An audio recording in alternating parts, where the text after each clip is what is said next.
Assalamualaikum warahmatullahi wabarakatuh. Saya Lovia Nur Puspita dengan NIM C1C021101 kelas R12 Program Studi Akuntansi Fakultas Ekonomi Bisnis Universitas Jambi.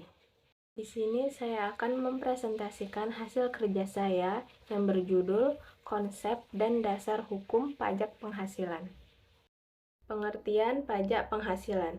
Pajak penghasilan adalah kontribusi wajib kepada negara terutang oleh orang pribadi atau badan yang bersifat memaksa berdasarkan undang-undang, dengan tidak mendapatkan imbalan secara langsung dan digunakan untuk keperluan negara bagi sebesar-besarnya kemakmuran rakyat.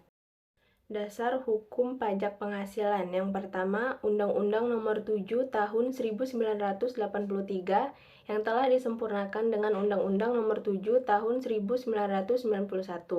Yang kedua, Undang-Undang Nomor 10 Tahun 1994. Yang ketiga, Undang-Undang Nomor 17 Tahun 2000. Yang keempat, Undang-Undang Nomor 36 Tahun 2008. Terus yang kelima, Peraturan Pemerintah, Keputusan Presiden, Keputusan Menteri Keuangan, Keputusan Direktur Jenderal Pajak, dan yang terakhir Surat Edaran Direktur Jenderal Pajak. Subjek pajak penghasilan. Yang pertama ada subjek pajak orang pribadi.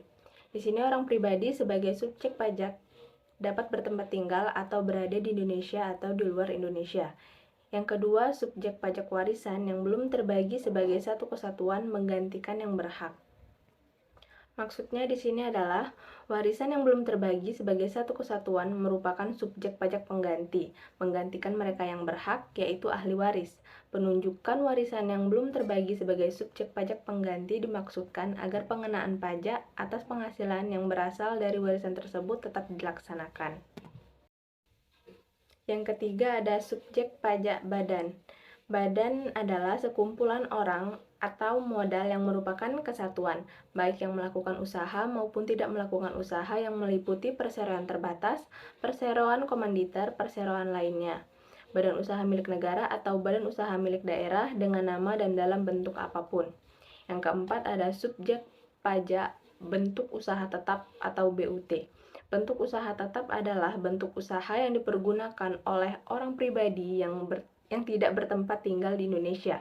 Orang pribadi yang berada di Indonesia tidak lebih dari 183 hari dalam jangka waktu 12 bulan.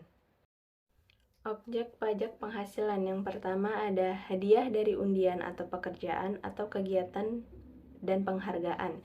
Yang kedua ada laba usaha. Yang ketiga ada keuntungan karena penjualan atau karena pengalihan harta, dan lain sebagainya.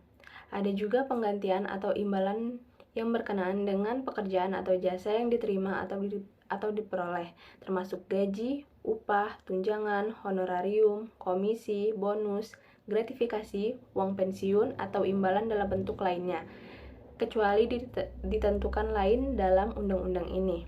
Ada juga penerimaan kembali pembayaran pajak yang telah dibebankan sebagai biaya dan pembayaran tambahan pengembalian pajak, dan lain sebagainya. Baiklah, sekian presentasi dari saya. Bila ada kesalahan kata, mohon maaf. Wassalamualaikum warahmatullahi wabarakatuh.